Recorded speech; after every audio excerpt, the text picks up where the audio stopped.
Hey everybody, so here is part 2 of this week's tutorial. This is the new material that I didn't have a chance to go over in class, but that I want you to have prepared for our next class meeting. The first set of things I want to show you just have to do with cleaning up and organizing your workspace, because as you can see, once things start to get complicated, Mac starts to get messy very quickly. And there's a couple tools to really help us with this. The first and simplest tool that we have is what's called Encapsulation. So here I am with a simple sequencer patch, and here I have all my buffers on the left, and I don't really need access to them that often, right? At the beginning I read sounds into them, and then I pretty much leave them alone. So what I can do is I can unlock my patcher, click and drag over those to highlight them, and under the Edit menu choose Encapsulate or Command-Shift-E. That will take all of that stuff and put it into a single object that then I can name whatever I want.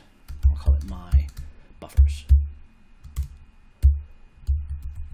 And as always, using the convention of our class, I'm putting it in all capital letters to show that this is a name I made up. It could have been anything. I chose to call it this. You need to leave the lowercase p and the space because that identifies that this is a patcher object, which is an object that holds other objects. So if I double click on my buffers, it shows me my buffers. They're in here. So now I can spread them back out again.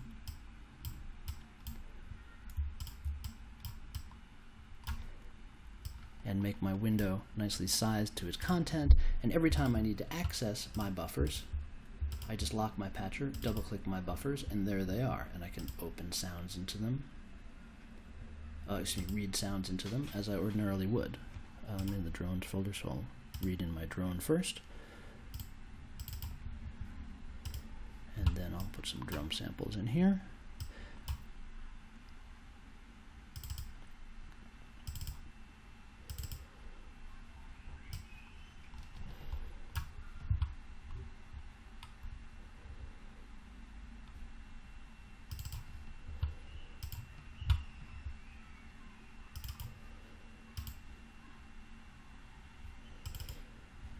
And check these out. There's my snare drum sound. Here's my bass drum sound. Here's my hi-hat sound. And my drone sound. Great, they're all in there.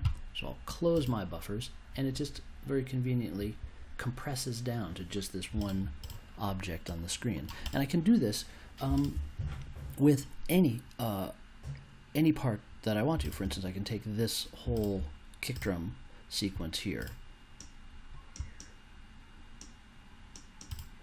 and highlight it. And I don't want to include that because I want to be able to see that. I just want to take away the stuff that I don't want to see. Highlight it, and from the Edit menu choose Encapsulate, and see it sticks it in a P and it keeps the connections. And I'll call this bass_drum_player, just so I know exactly what it is. And if I lock my patcher and double click, I look inside bass drum player and I see my bass drum player with two additional objects.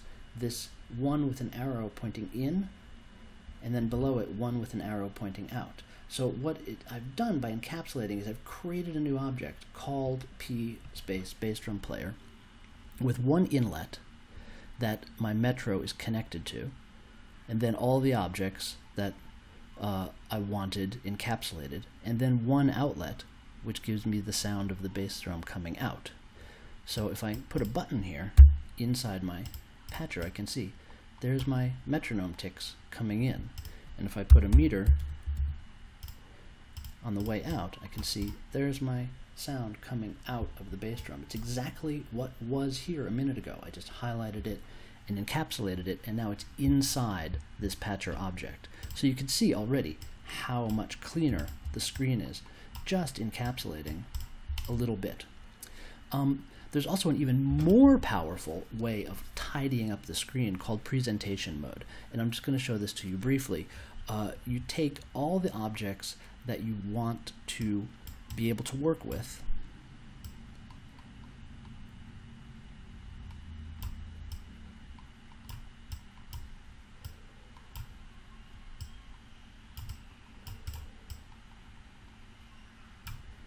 and you highlight them just by clicking and dragging over them. And you say under the Object menu, Add to Presentation. And once you've done that, you see there's a light pink outline around all of the objects that have been added to the presentation. This indicates that when I switch to presentation mode with this third icon here, 2 to the right of the lock, when I switch into presentation mode, only objects that have been added to the presentation are going to show up. And if I move those objects around, they only move in the presentation. So I can create a very, very clean interface for my work in presentation mode. Basically, I'm making my app's user interface.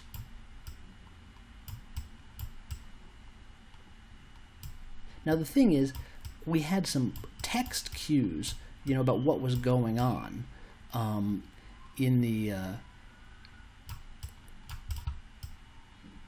other view. And here I don't have any kind of help. So what we want to do is we want to go back into what's called the patching mode by clicking this presentation mode button again. And we want to add some comments using either typing the letter C or creating comments from this third button here. And we want to add some comments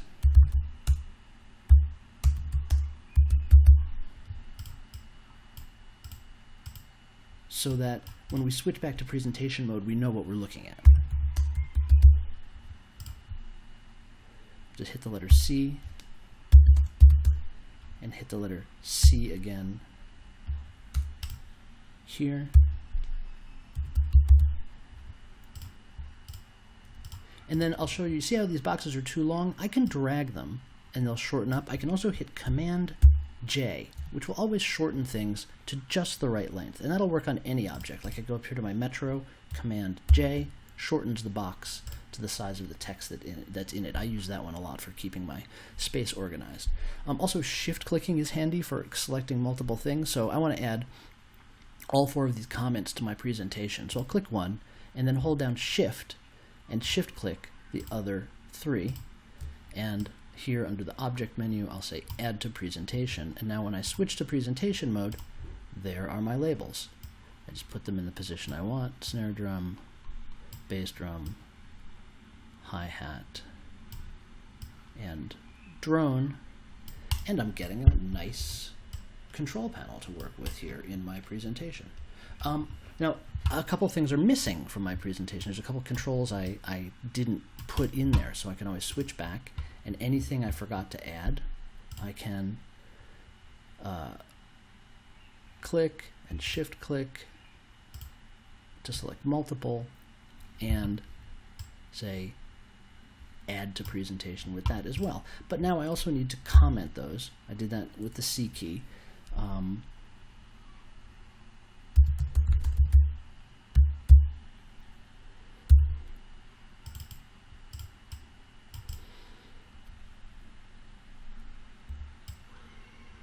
Option click and drag to duplicate. I'll call this start drone.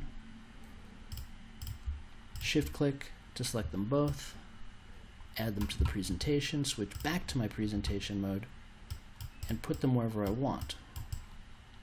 And also I can resize them in the presentation mode, and it will not affect their size in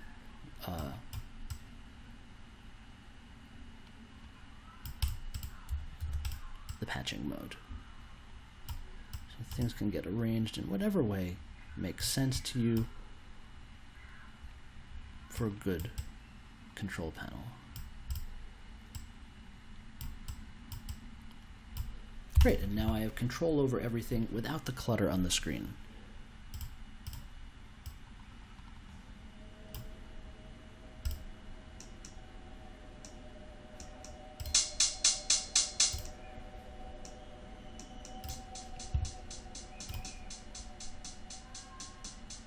Oh, my snare drum is not working. All right. So I'm going to go back into my patching mode and see why that is. My snare drum is loaded in there. Okay, so here's another really important point. This is great that this came up.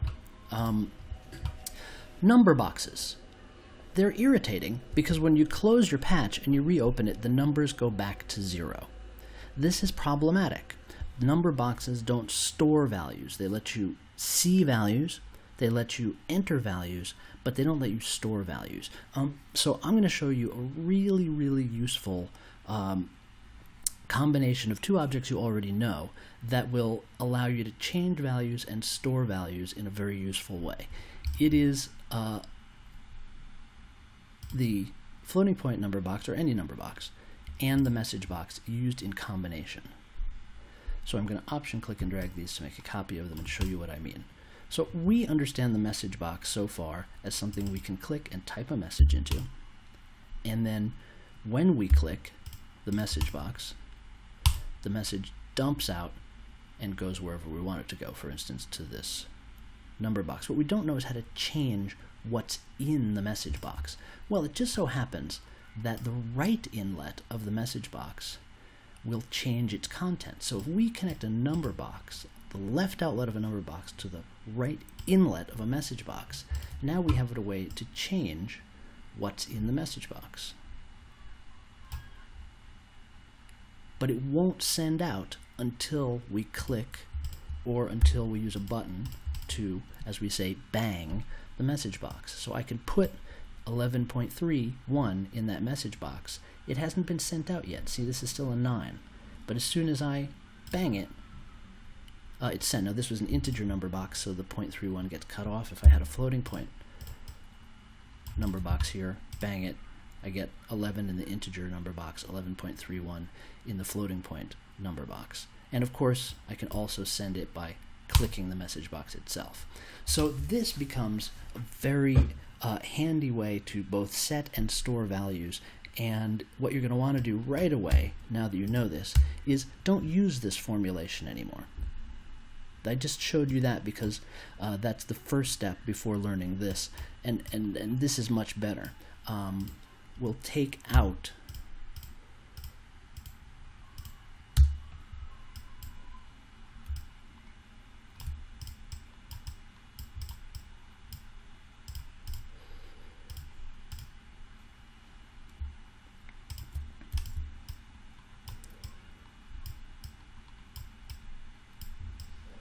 the number boxes and replace them with message boxes. So now when I save this and close it and reopen it, it will come back with the number boxes at 0, but the message boxes will retain their values. There's many other ways to save values. This is just a very simple way based on stuff that you already know.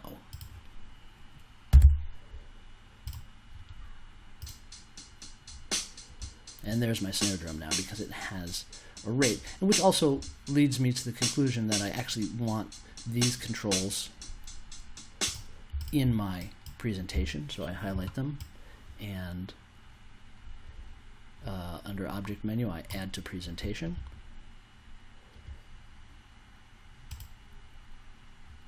And here they are, and I can add them over here to the snare drum controls. And same thing, presentation, locks, just like a patcher. Turn it on, and the controls are all interactive.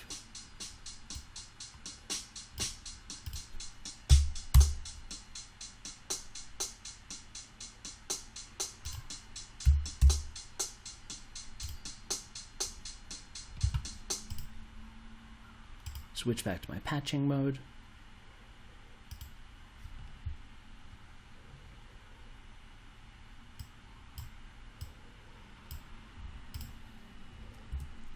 And fix a small bug in my patch. Try it again. That's better. High frequency, low frequency. Good. All right, so those are some cleaning up tricks. I suppose the other object that we can put into the presentation is the speaker itself. So object, add to presentation, switch to presentation mode. There it is. Doesn't need to be way down there. I'll put it up here.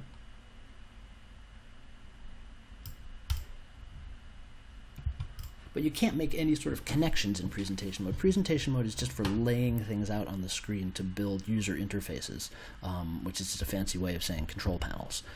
So back in my patching mode, things haven't changed.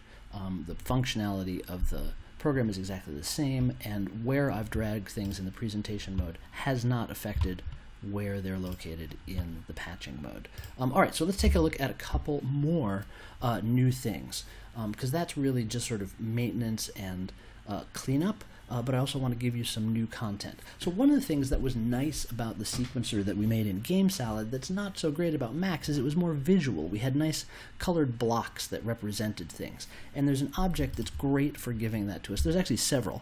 Max is very, very much a more than one way to do it type of environment, but the one I want to show you today is called itable, and you can create a new object. I did that with the N key, and then you type ITA, and as always, Max is trying to autocomplete for you. See? It's giving me everything with ITA in it, and the first one is itable, data table editor. Now this is one of those graphical objects that as soon as I create it, it becomes the graphical thing, but it's still an itable.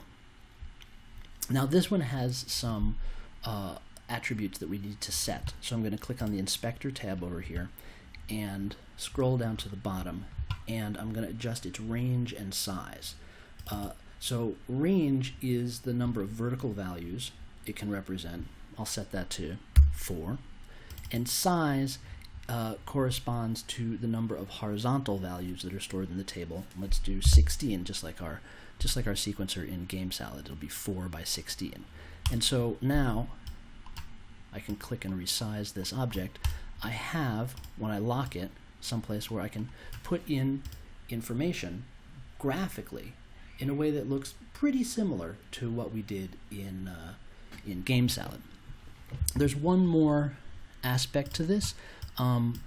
Because of the way we're going to use it, I made a custom graphics file that's just going to change the appearance slightly. What I want you to do, and I'll include this file in the email to you, is here in the inspector where it says JS Painter file, I want you to click Choose and find the file that I sent you that is called js_painter_itable.js. Load that, and all that does is it darkens the bottom row of the itable, which you'll see in a minute why that's useful. I'll close the inspector, and I'll take this itable, and I'm going to use it to graphically show the pattern of the snare drum. So make a little space here.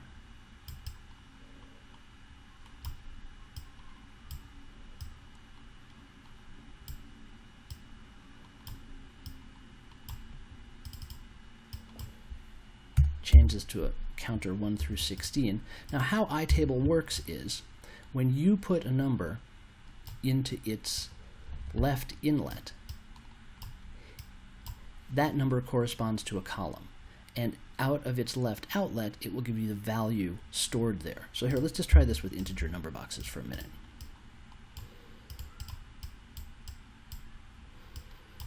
I send it a 1 and it returns a 2, meaning in column 1, this is a zero-based object. In column 1, the stored value is 0, 1, 2. So if I go here to column 2, it's going to report 3, which is the value stored in column 2. Column 2 value stored is 3. So as I step through,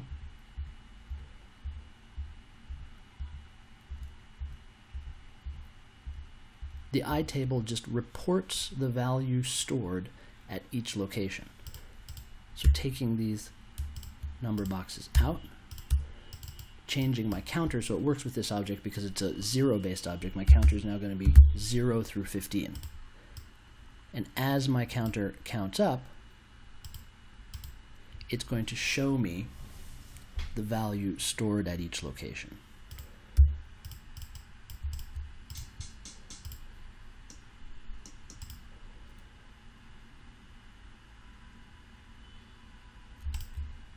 So now my select is still good, but I'm selecting for a different thing. Here I can have 3 different pitches or types of snare drum, and then the reason I darkened the bottom row is so that when we put the block in the bottom row, nothing happens. So now my select, instead of being beat 3 and beat 5, is going to be row 1, row 2, or row 3. And I only have 2 sounds here, so let's make a third variation on this sound just by copying the... I can actually copy a whole structure by shift clicking. I can click the button and the message box and the number box, and Command D just duplicates that whole structure. It's a quick way to make copies of things. It's actually the same thing as Option click and drag.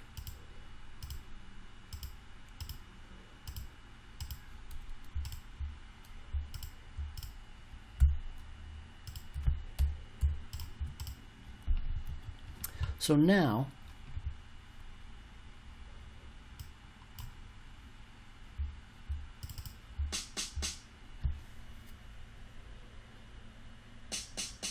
the first 4 beats have snare drum 1, and then the rest are silent. And now I could have snare drum 2 come next.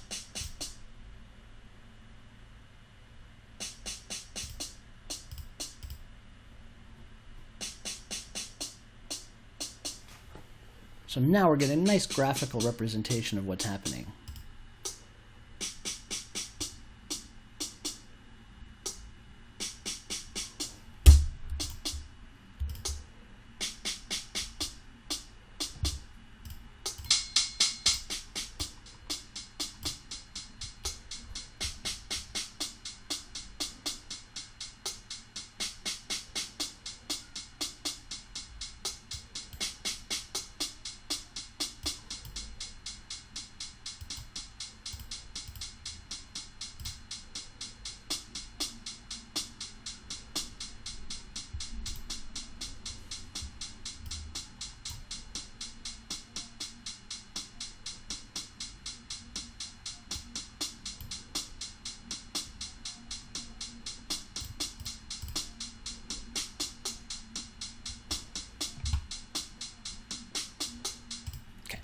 So that, I want you to implement that and use that so that you know how it functions for the next class, because that's a really powerful tool. And one of the things you can do is try it somewhere where you don't have anything, like here with my hi-hat.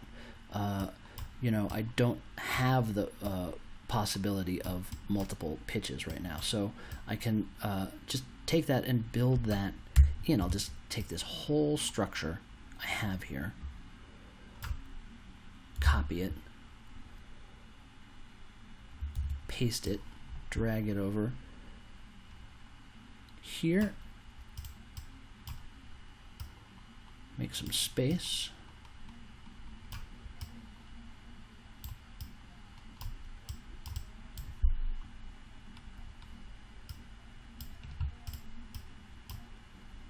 and you see here this black bar in this gray area. That means I'm kind of outside of the main work zone. I can Command A to select all and just drag everything down so it's in the main work zone.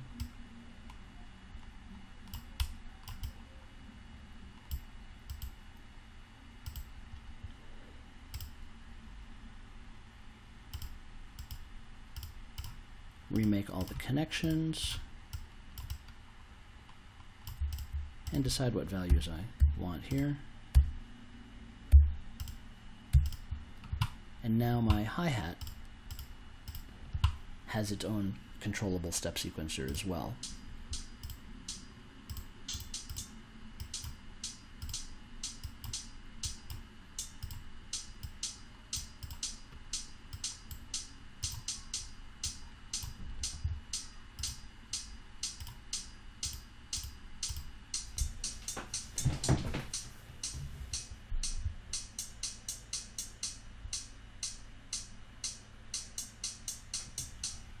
Now, one thing that you might be wondering at about this point is, okay, so I made my metronome at 250 milliseconds. Does that mean nothing can happen faster than that? Like, what if I want my hi-hat to to play faster? Well, actually, there's a great object that we haven't talked about yet called delay. And what delay does is it delays a button press by a certain amount. So if I put a button here and I say delay 1000, like a lot of things in Macs and in computing in general, the time is expressed in milliseconds, and I put another button down here, when I click this top button, the delay is going to hold that button press for a full second before it presses the bottom button. So here I go, click, and a second later, click down there. And I can make this pretty long if I want to. Here's a 3-second delay. But I can also make it short. Now, why I might want to make it short is how do I turn this Metro 250 into a Metro 125, for instance? Well, I can put a delay of 125 milliseconds. Every time this metronome ticks, it will send one bang, and there'll be another bang delayed by 125 milliseconds, which means I'm creating a double time hi-hat.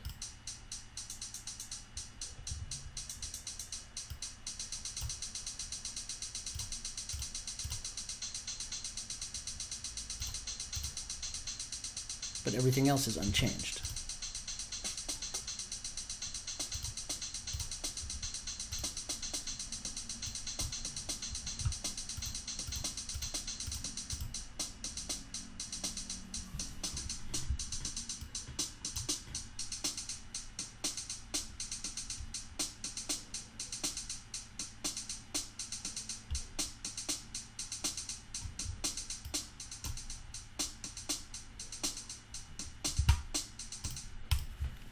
Okay, so that's another very useful tool, the delay. And the delay can be used in lots of different situations. It's a very versatile tool, so try it different places. Like, for instance, what if we didn't want a double time hi-hat all the time, but what if one of our hi-hat variations actually had a double tap in it?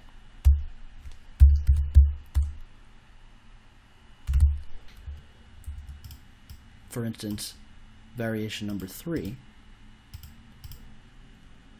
is 2 hits. So now we have a single time hi-hat, but every time we use variation 3, we're going to hear it twice.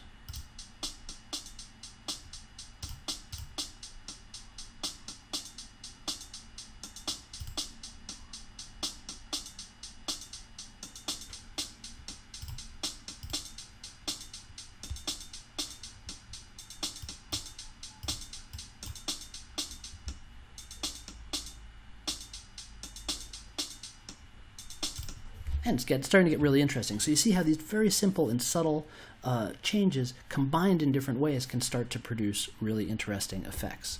So the final thing that I want to show you today, first of all, before we do that, let's now we've created a mess again, right? It's another mess. So what we want to do is do some encapsulation and do some adding to presentation. So what kind of things can we encapsulate here? Well, all of this junk here can just be encapsulated. And see, it makes all the connections for us.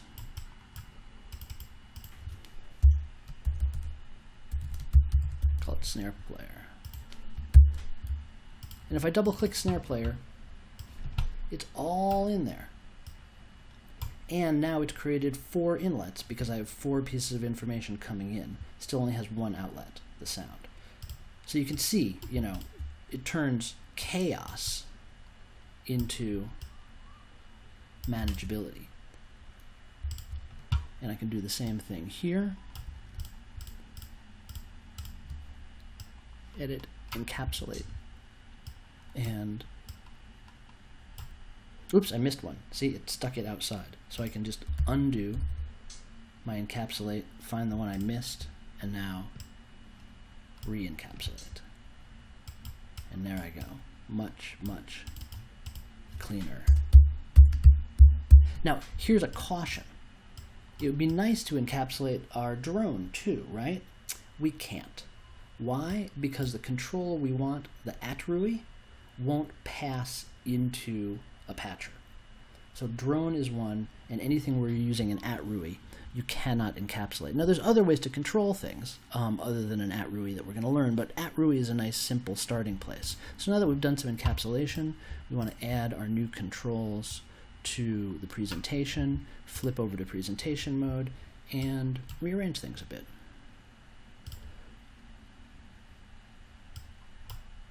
Move our drone over there. This is our hi-hat pattern now.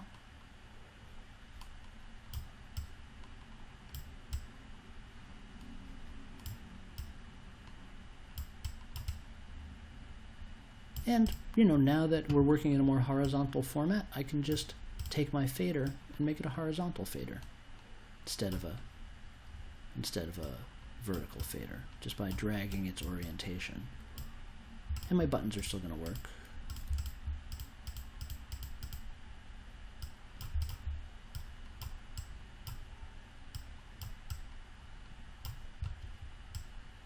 And with Snare Drum, I can do the same thing.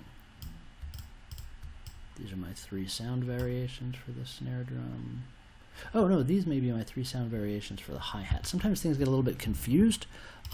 One good way to get around that is to control click your objects. Actually, you don't need to control click them. Actually, just go to highlight the objects, go to the inspector, and just change their color. Like change their text color to, for instance, red. And now we know which are which. The red ones belong to the hi-hat. So when I go into presentation mode, the red ones actually belong with the hi-hat. And these belong with the snare drum.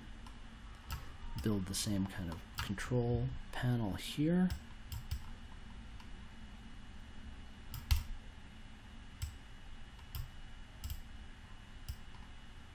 With a horizontal fader and some narrower boxes. And, you know, I'm not in love with this design. I might, you know, I would ordinarily maybe spend a little more time on it and do some more with it. But basically, you can see what I'm doing. I'm taking the different elements and laying them out however I want in this presentation mode, which can differ entirely from what I've done in the patching mode, which you still want the patching mode to make sense and not be too awful and cluttered. But, you know, the patching mode can be a bit messier and more cluttered than the presentation mode, which you want to be a totally clean look.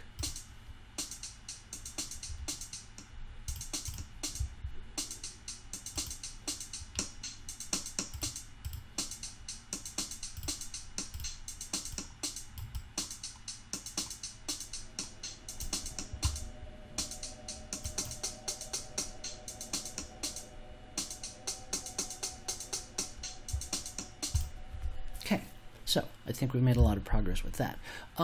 So let me see. Let's just cover a few more things.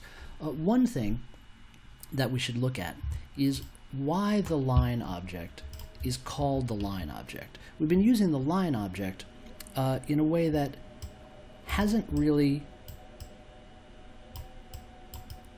helped us make any sense out of the name. Why is this thing called line? But let's go back to our drone here and take another look at line. I'm going to see if I can find a more continuous drone sound. I'm going to go into my buffers and I'm going to read in a new drone.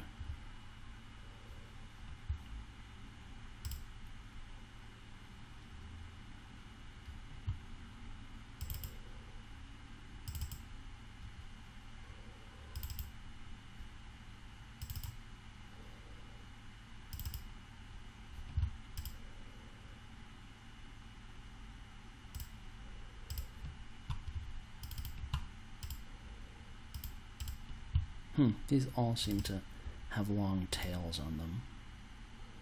Oh well, it'll be fine. So line, right, we're sending values into line, and those values are immediately translated into a signal that controls the speed of the drone.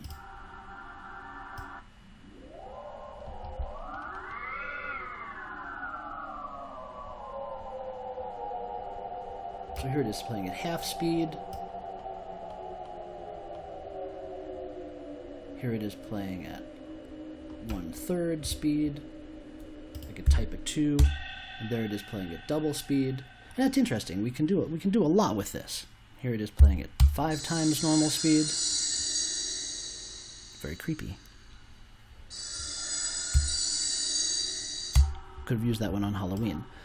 But what line really means is that it's if we tell it how long we want it to take to reach the new value, it will do that. So here's a new structure that we put into a message box called a list.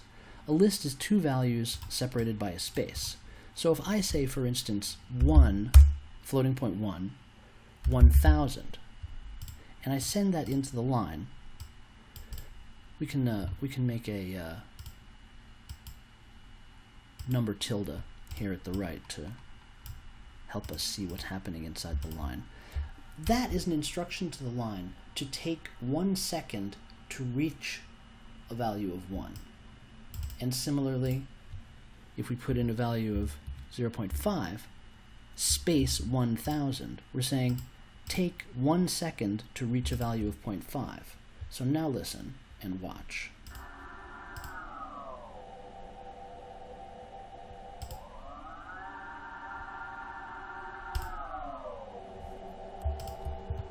And we can put in any values we want here. Let's have it take 5 seconds to reach a value of 1/4 speed.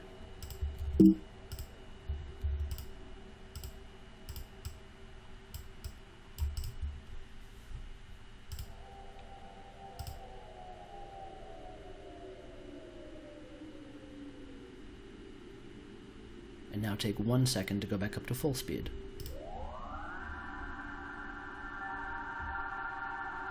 And then 5 seconds to go back down to 1/4 speed.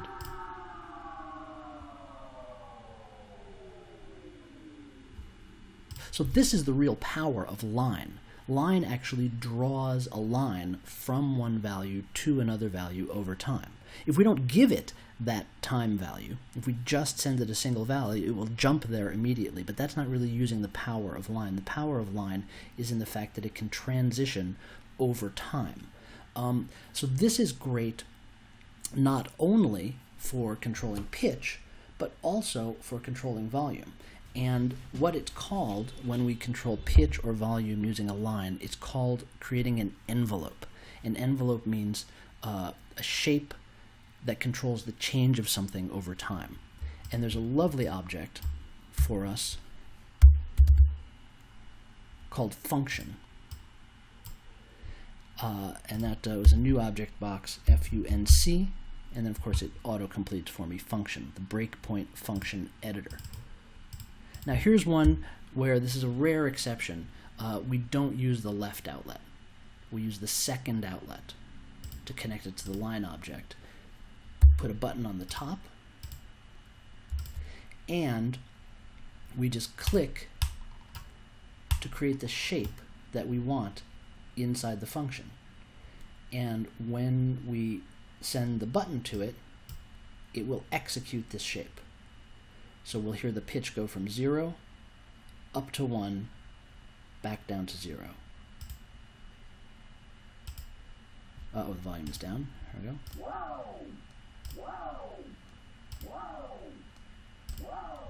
And that's because if we use that right inlet of message box trick that we looked at earlier, this breakpoint function editor is just sending a list to the line, telling it how long to take to get where it's going. But we don't need to worry about that list. We can just use it graphically.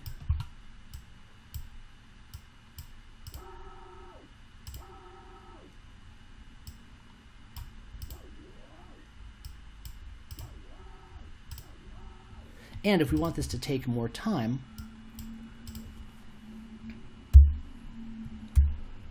there's a message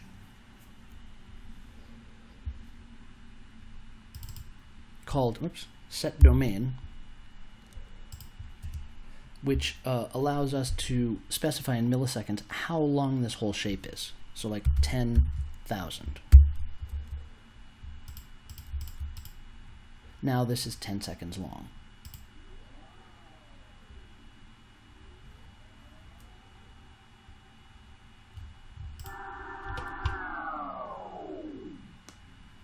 Alright, so if I start it again, it's going to take 10 seconds to reach 1, go down, go back to 1, and then drop to 0 over the course of 10 seconds because I sent it the message set domain 10,000.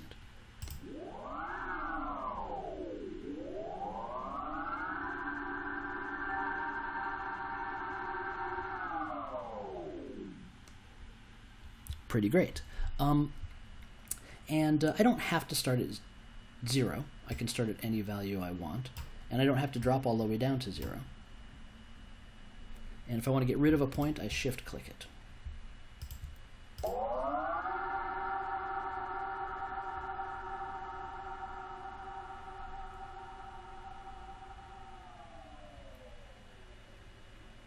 And I also don't have to use up the whole 10 seconds.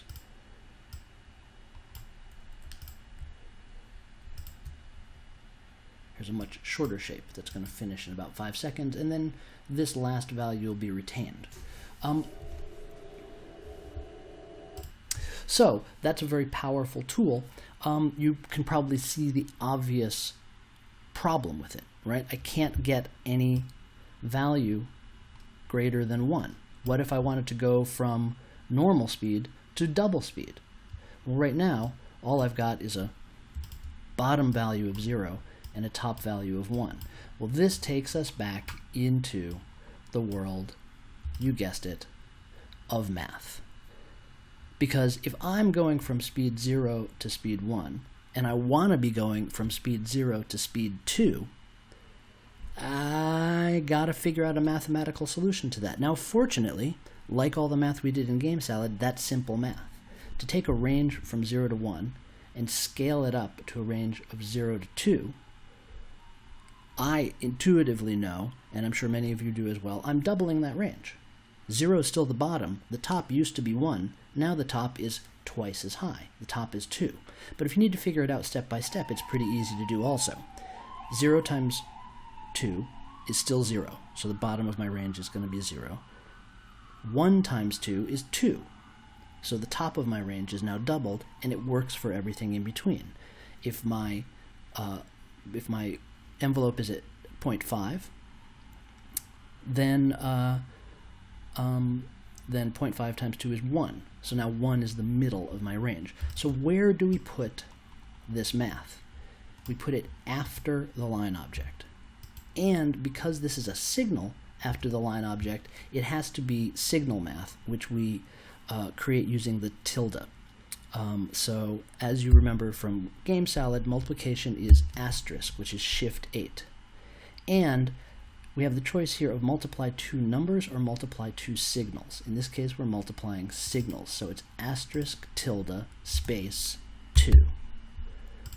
And now we're doubling the range of our pitch change. So it's going to go from 0 pitch to normal pitch to double pitch.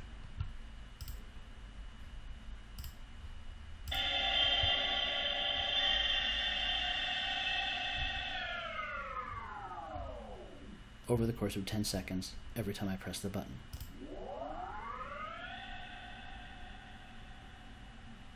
My speed's at 2, and then it drops down to 0.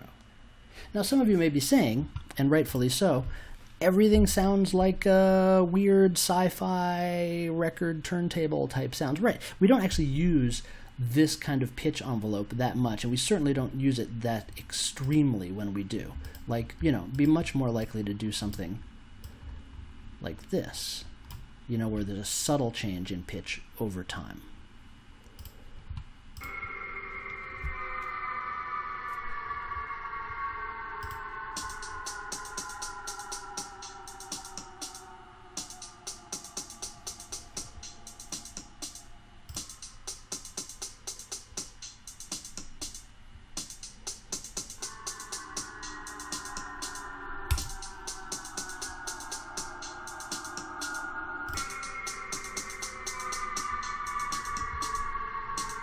That's much more sonically interesting to change the pitch gradually and slowly. So why did I show you this then if it's just for something we rarely use? Well, because there's another place where we use envelopes all the time, and that's in controlling volume or amplitude. And this is the last new piece of material I'm going to show you, which is the amplitude envelope or the volume envelope. So here, just exactly the same format we have, right? Which is an envelope, a button connected to an envelope, connected to a line object, connected to a multiply object. That is exactly what we're going to do to control our sounds, our volumes. I'm going to take this structure and Command D to duplicate it.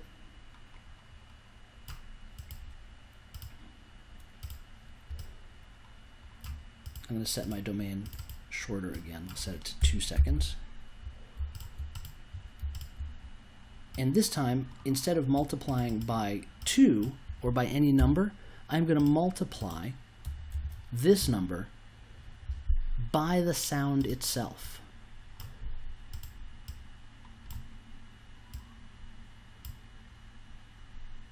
In fact, I'm going to put this before my fader here.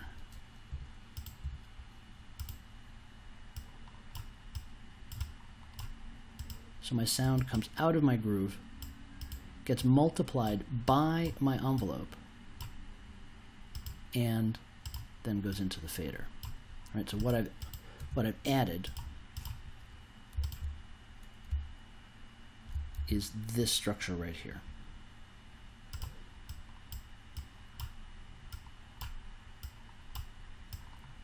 So now,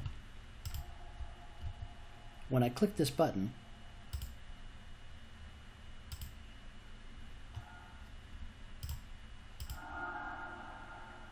this shape becomes the shape of the volume we're hearing.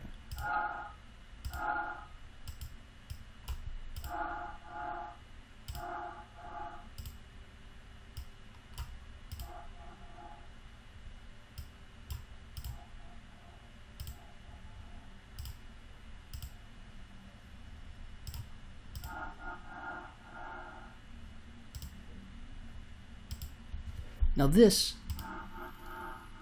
type of enveloping is much more common. In fact, it's so common that we hardly ever play a sound without it. This is called the attack, sustain, decay, and release of the sound. And it's a lot of what gives the sound character, the way it fades in and the way it fades out.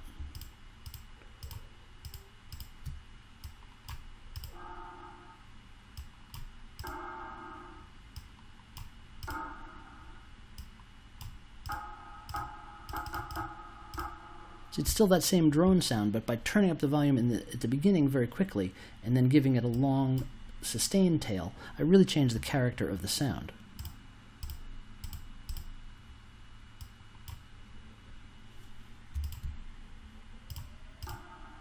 I can of course combine that with the pitch change.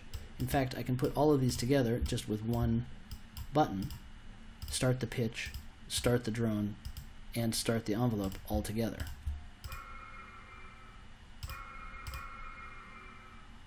We hear the pitch going down. We hear the volume fading in quickly and then fading out slowly. And we're starting each time from the beginning of the sample.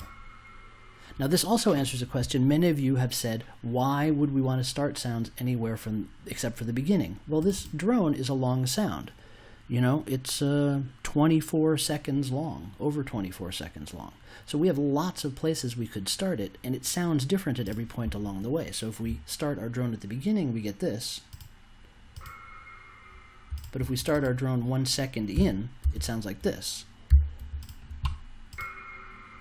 If we start our drone 2 seconds in, it sounds like this. So there's internal complexity in the sound, so now our starting points matter a bit more. Let's open up this envelope a little bit so we can hear a bit more of the drone.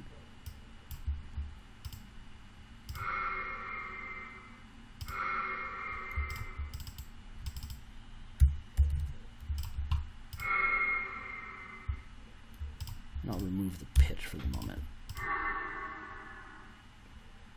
Still going.